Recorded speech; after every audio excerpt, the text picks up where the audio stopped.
est-ce que l'ordre des exercices est important en musculation? Aujourd'hui on va voir quel est l'impact de l'ordre de tes exercices et comment faire pour structurer correctement tes séances d'entraînement. Salut, ici Nico et bienvenue dans l'épisode 50 de Questions Muscu, la mini-série dans laquelle je réponds à vos questions sur la musculation tous les jours. Et aujourd'hui je réponds à la question de savoir si l'ordre des exercices est important ou pas. Parce que beaucoup de personnes vont en salle de sport sans savoir exactement quels exercices ils vont faire et choisissent un petit peu selon ce qu'ils ont envie de faire aujourd'hui, selon le muscle qu'ils ont envie de travailler. Et en fait ça va pas être très efficace. Parce que non seulement si tu n'as pas le carnet d'entraînement, si tu n'as pas noté les poids que tu as utilisés à la fois d'avant, tu ne seras pas capable d'augmenter un petit peu la charge pour être sûr de garder ton corps en état d'adaptation et tu risques de stagner.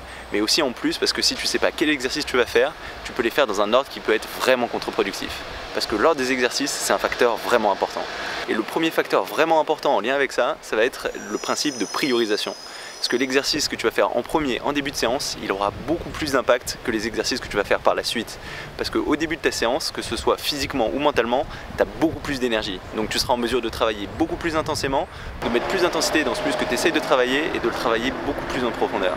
Et par exemple, si tu fais toujours les abdos en fin de séance quand tu as moins d'énergie, tu n'arriveras pas à progresser. Donc si jamais tu as un point faible, il faut vraiment mieux le mettre en début de séance. C'est comme ça que tu arriveras à le travailler plus en profondeur. Et tu ne peux pas espérer progresser sur un muscle que tu travailles toujours en fin de séance. Donc le premier point, c'est que les premiers exercices que tu vas faire, tu les feras toujours plus intensément et que du coup ça aura toujours beaucoup plus d'impact. Ensuite, le deuxième point vraiment important en lien avec cet ordre des exercices, ça va être de gérer la récupération musculaire et notamment qu'il y a certains exercices qui vont employer certains muscles de façon secondaire et que si tu travailles ces muscles secondaires avant de faire ces exercices, tu risques d'être limité à cause de ces muscles plutôt que par le muscle que tu essaies de cibler.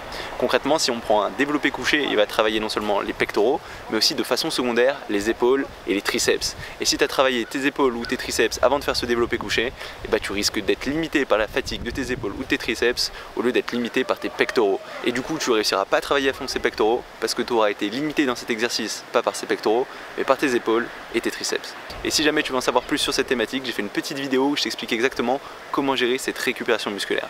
C'est un point vraiment important dont tu dois tenir compte à la fois à l'échelle de ta séance, mais aussi à l'échelle de ton programme sur la semaine.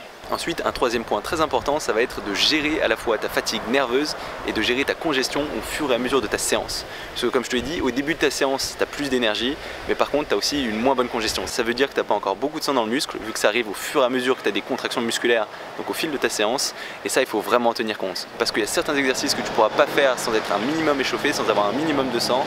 Et à l'inverse, ce sera important que tu finisses ta séance avec suffisamment de congestion.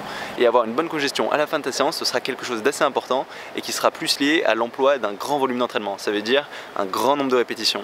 Mais vu qu'au début de ta séance, c'est là où tu as le plus d'énergie et c'est là où tu peux mettre le plus lourd et que c'est important de faire de la force, d'avoir des poids lourds à un moment, il faudra que tu commences avec des exercices relativement lourds qui ciblent un grand nombre de groupes musculaires où tu pourras vraiment stimuler cette force mais où tu feras pas beaucoup de répétitions et plutôt finir avec des exercices qui te permettent d'avoir une bonne congestion, donc faire plus de volume, plus de répétitions, mais aussi avoir une tension continue. Donc par exemple tout ce qui est exercice au câble, ça va être pas mal pour vraiment avoir cette congestion dans ces muscles. Et ça du coup, il faudra plutôt que tu le fasses en fin de séance. Donc de façon générale, on essaiera d'avoir les gros exercices en début de séance où là on fera un plus petit nombre de répétitions et on visera vraiment plus d'avoir une charge maximale pour stimuler tout l'ensemble du muscle que tu essaies de travailler, pour lui donner de la force et de la masse. Et on finira plus par des exercices plus en volume, donc avec un plus grand nombre de répétitions, avec des poids plus légers, en essayant d'avoir cette tension continue pour vraiment maximiser cette congestion en fin de séance. Donc sur une séance un peu type, on commencera par un gros exercice polyarticulaire qui travaille tout l'ensemble du groupe musculaire qu'on essaie de cibler, où là on va viser un petit nombre de répétitions avec des poids lourds, avec au moins 4 séries et prendre plus de 1 minute 30 de repos pour vraiment essayer de créer cette force, de travailler ce muscle en profondeur. Et au fur et à mesure de la séance, on va diminuer le nombre de séries, augmenter le nombre de répétitions, diminuer les poids et aller de plus en plus vers des exercices isolés. Et à la fin de la séance, on va finir avec des exercices qui permettent d'avoir une bonne tension continue avec un grand nombre de répétitions pour maximiser cette congestion. Donc on va plutôt de format force en début de séance vers des formats plus volume en fin de séance. Donc par exemple dans le cas d'une séance pectoraux classique, on pourra faire 4 séries de 6 à 8 répétitions au développé couché avec 2 minutes de repos entre les séries.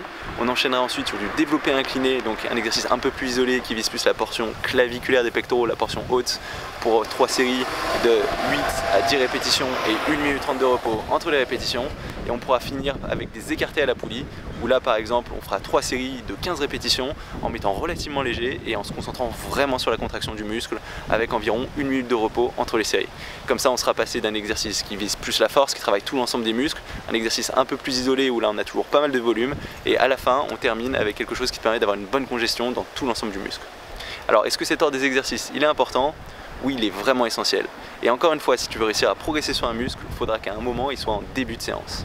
Donc moi ce que je te conseille de faire, c'est de regarder aujourd'hui comment tu t'entraînes, de bien vérifier qu'en début de séance tu as toujours de gros exercices et que ça correspond bien aux parties du corps sur lesquelles tu veux mettre l'accent.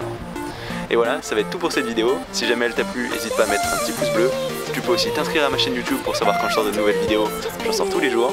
Et du coup on se retrouve dès demain pour une nouvelle vidéo. Salut!